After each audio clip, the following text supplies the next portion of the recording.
Hoje eu queria conversar com os irmãos sobre uma questão do nosso dia a dia. Você já deve ter tido algum dia na sua vida que você acorda atrasado. E aí você vai esquentar um leite, o leite derrama no fogão. Você põe um pão para esquentar no forno, queima. Resolve fazer na frigideira, acabou o gás. Vai tirar o carro da garagem, o pneu está furado. Conseguiu trocar o pneu, chegou atrasado porque teve um acidente no meio do caminho. Chega no trabalho, comete um erro, esquece de alguma coisa. O chefe chama atenção. Sai de casa, sai do trabalho, voltando para casa, perde o ônibus. Já passou por algum dia assim? Durante o trajeto, seu celular some. Chega tarde em casa, depois das 10, esquece de pagar um boleto, já não dá mais tempo. Vai ter que pagar atrasado, com juros. Choveu, alaga. Dá goteira dentro de casa. Que dia, né? Tem fase na nossa vida que tudo parece dar errado. Já sentiu isso?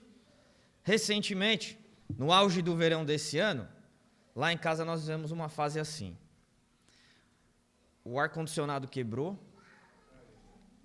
a gente com um bebezinho recém-nascido, cozinhando no calor, nosso quarto não ventila muito bem, o carro bateu, as contas atrasaram, eu fiquei doente, a esposa doente, o bebê doente, e eu nem lembro a quantidade de coisas que pareciam estar dando errado.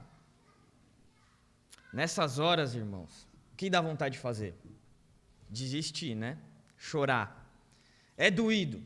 A gente pensa, mas por que está acontecendo isso comigo? O que eu fiz de errado? Sabe, essa sensação de que tudo parece estar dando errado? Momentos difíceis na nossa vida não acontecem só conosco. Sabia disso? Não acontece só com as pessoas que a gente conhece. Não acontece só nos tempos de hoje. A gente tem mania de dizer, hoje em dia a vida está muito difícil. E eu conheço uma senhora que eu a conheço há 25, 30 anos, que eu me recordo, e ela sempre está falando isso. Hoje em dia as coisas estão difíceis. Já faz 30 anos que hoje em dia as coisas estão difíceis. Quem tem um pouquinho mais de idade vai lembrar que no passado as coisas talvez fossem muito mais difíceis. Hoje eu moro distante, um pouquinho distante, 100, 150 quilômetros da minha família. Eu consigo falar com a minha mãe todos os dias. Minha mãe, há 30 anos atrás, não conseguia fazer isso com a mãe dela. Então, a sensação de que nós estamos vivendo uma fase difícil, e de fato, nós enfrentamos muitas dificuldades nessa vida, não é algo que acontece só com a gente. Isso atinge também grandes nomes, grandes heróis, grandes referências na Bíblia também. E eu queria que a gente refletisse sobre a história de um camarada que pode nos ensinar muito. Está lá em Gênesis, capítulo 37. Se você puder me acompanhar, é uma leitura breve que nós vamos fazer. Gênesis, capítulo 37. Eu quero mostrar, eu quero que a gente preste atenção no seguinte aspecto: a sua vida, a minha vida, nas nossas vidas a gente encontra dificuldades. Mas isso não é exclusividade nossa. Aqui nós vamos ver a história de um homem chamado José. Os irmãos conhecem essa história. Eu gostaria que os irmãos me acompanhassem no capítulo 37 de Gênesis.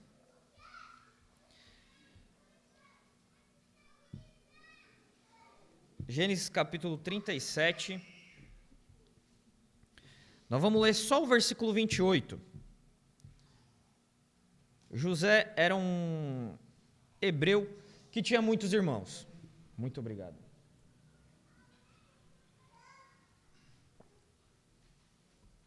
José tinha muitos irmãos. Coisa boa, né? Nem sempre. Olha só, versículo 28. os irmãos de José estavam numa discussão muito saudável, uma discussão interessante. Vamos matar ou vamos vender José como escravo? Já aconteceu isso com você? Seus irmãos discutindo, olha, não mata não. O cara mais gente boa dos irmãos falou, para que matar? Nós não vamos ganhar nada com isso.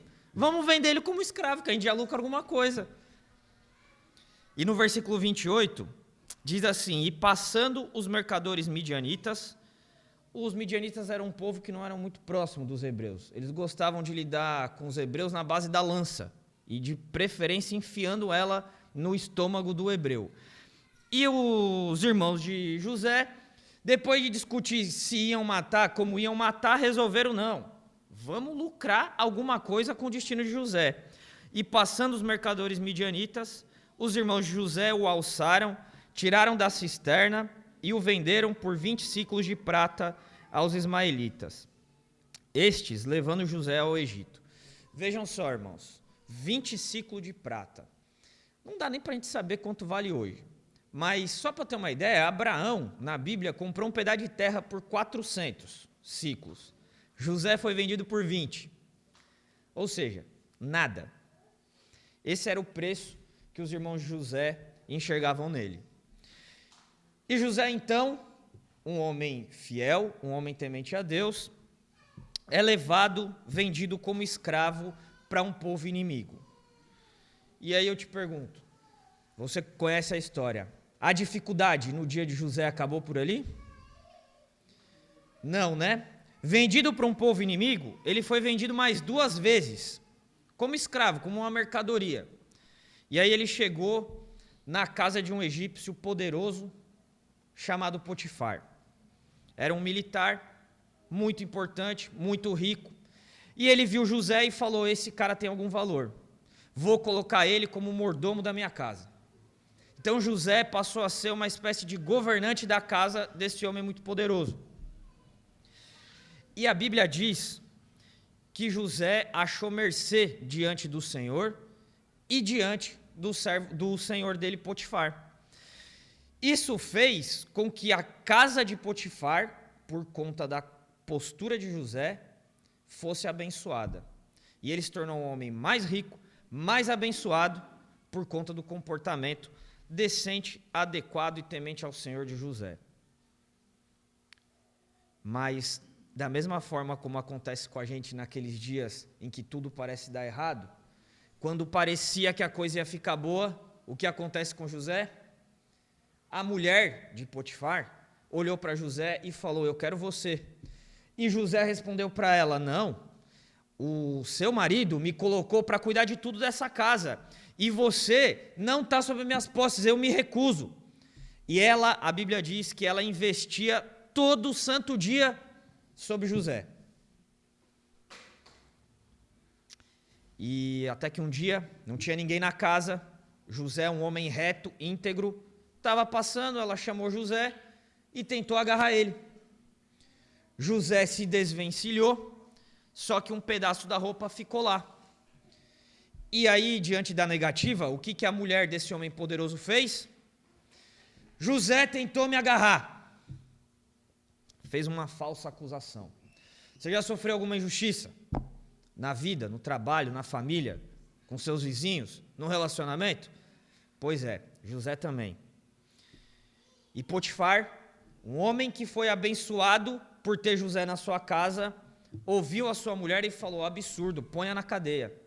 E José agora, para piorar, não só foi falsamente acusado, ele estava injustamente preso. E José chega na cadeia, injustamente acusado por algo que ele não fez. Ele foi leal a Potifar, e Potifar nem sequer perguntou para José o que aconteceu. E aí eu pergunto para você, meu irmão, como que eu e você chegaríamos nessa cadeia? Provavelmente revoltados, né? Como é que a gente age quando a gente enfrenta dificuldades na nossa vida?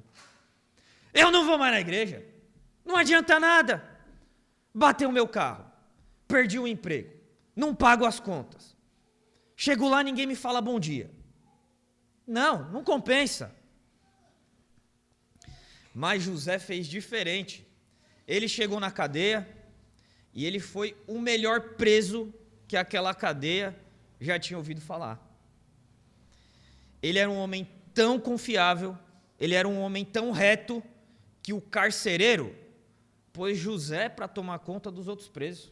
Olha que loucura! Um preso era tão confiável e se mostrou tão digno que ele passou a ser o carcereiro da cadeia. A Bíblia diz que José fazia tudo que tinha que ser feito na cadeia. E Deus providenciou que outros 2 presos fossem para lá. Um copeiro e um padeiro, ambos funcionários do rei. E José interpreta o sonho deles e acaba saindo da cadeia. Depois disso, José interpreta o sonho do faraó, o maior homem, o mais poderoso do Egito, e aconselha faraó. E com base na sabedoria de José, o faraó vê que tomou uma boa decisão e põe José como o segundo homem no Egito. José, de escravo, se tornou um dos homens mais poderosos do Egito. E eu não estou aqui, igual algumas igrejas aí fora, fazendo propaganda de que nós vamos vencer nessa vida material. O que eu quero chamar a atenção, irmãos, é para o seguinte ponto. Qual é a nossa reação diante das dificuldades? Como que eu e você nos comportamos no nosso trabalho?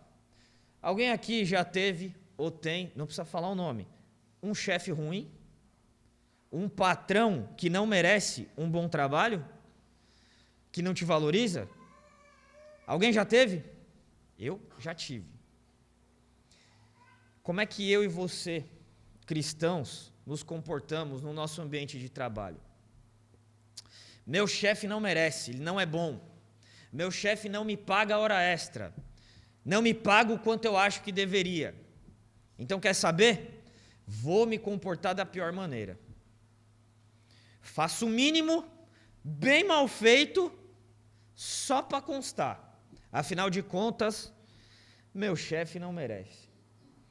Talvez a sua família não mereça o seu esforço. E aí, como eu passo a me comportar?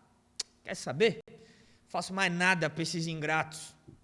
Eu faço e ninguém me ajuda, ninguém reconhece. Ainda quando ninguém faz, eu faço e quem não faz ainda vem por defeito.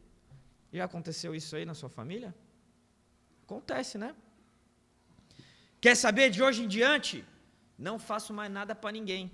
Eu vou viver a minha vida, cuidar de mim, porque o que importa é a minha felicidade. Veja, irmãos, se José tivesse escolhido essa postura, o destino dele teria sido esse?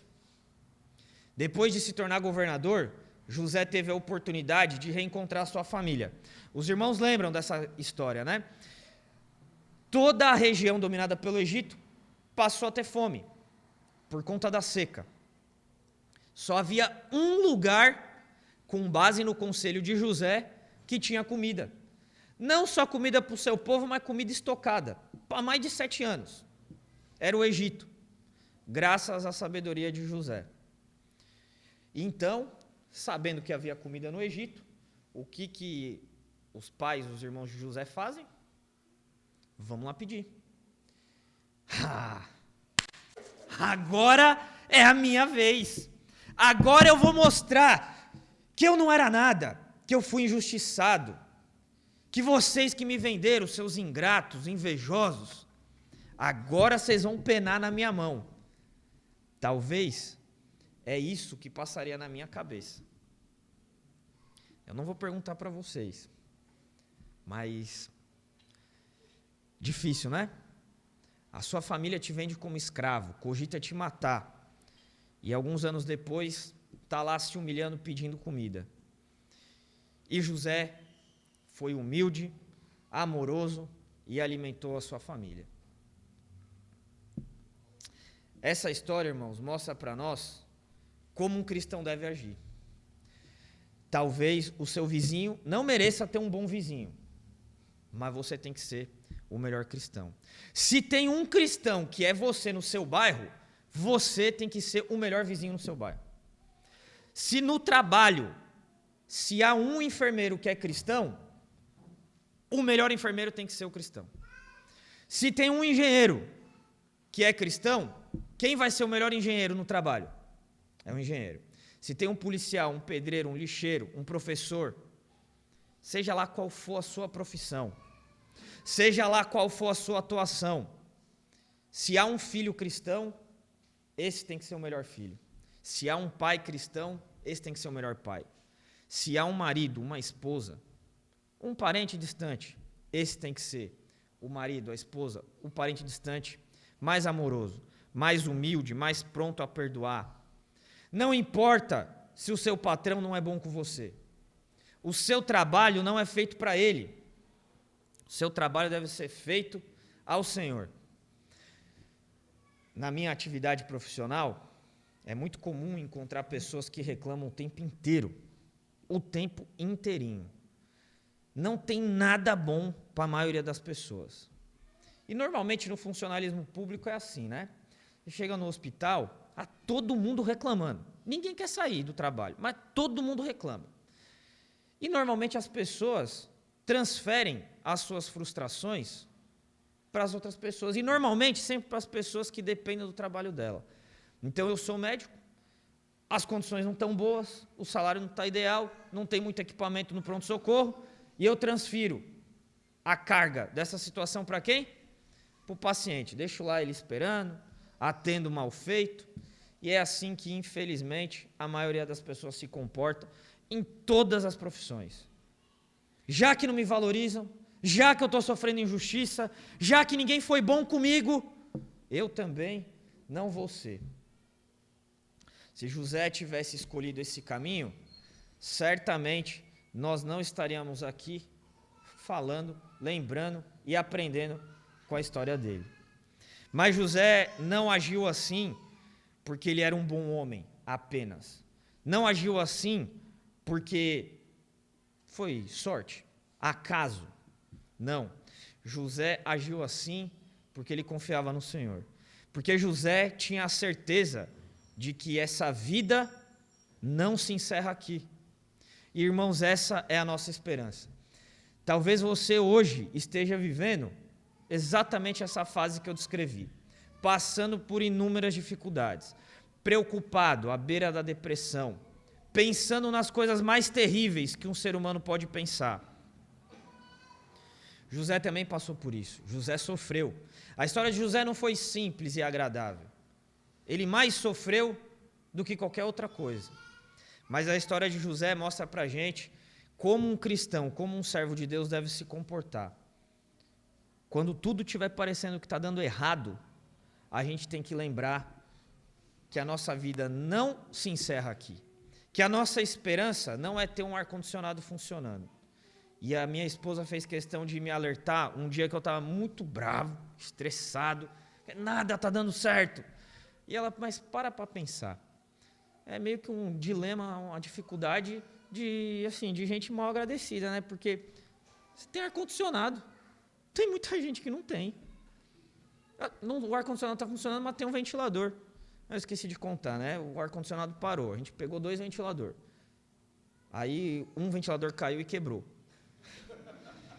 Aí eu falei para ela, mas o ventilador quebrou. Ela, mas tem outro. A gente mora num bom lugar. Seu filho está saudável. A gente consegue se alimentar com luxo. Não é só o básico. A gente consegue comer o que a gente quiser. E graças a essa sabedoria, eu consegui enxergar. Eu estou muito longe de José. Eu preciso lembrar da história de José. José esteve numa situação muito pior que a minha e agiu muito melhor do que eu. E é exatamente essa reflexão que eu gostaria que nós fizéssemos hoje. Talvez você esteja vivendo agora uma fase extremamente difícil. Acalme o seu coração, porque o nosso Senhor e Salvador vai te consolar, vai fazer você superar qualquer fase difícil. O nosso Senhor e Salvador tirou José daquela cisterna em que ele estava prestes a ser morto pelos próprios irmãos. Fez um homem digno, reto, que se comportou, primeiro, sendo fiel a Deus e depois leal às pessoas que estavam à sua volta, fez com que ele de escravo fosse digno da confiança e se tornasse um homem poderoso. Aquele Deus que fez tudo isso com José é o mesmo, irmãos, que nós estamos hoje aqui rendendo louvor a Ele. Ele não mudou em nada. Ele é o mesmo Deus ontem, hoje e sempre. Então, aquiete o seu coração, fique em paz, porque por mais que nós tenhamos dificuldade nessa vida, o Senhor nos promete o suficiente para agora e a eternidade que vai nos satisfazer de modo completo. Se a gente abrisse nossas Bíblias em Eclesiastes capítulo 9 e 10, Eclesiastes 9 e 10,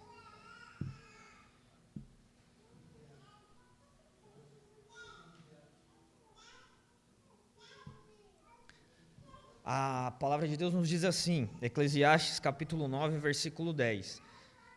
Tudo, aqui não está falando só o que te agrada, só quando te derem valor, só quando forem justos com você.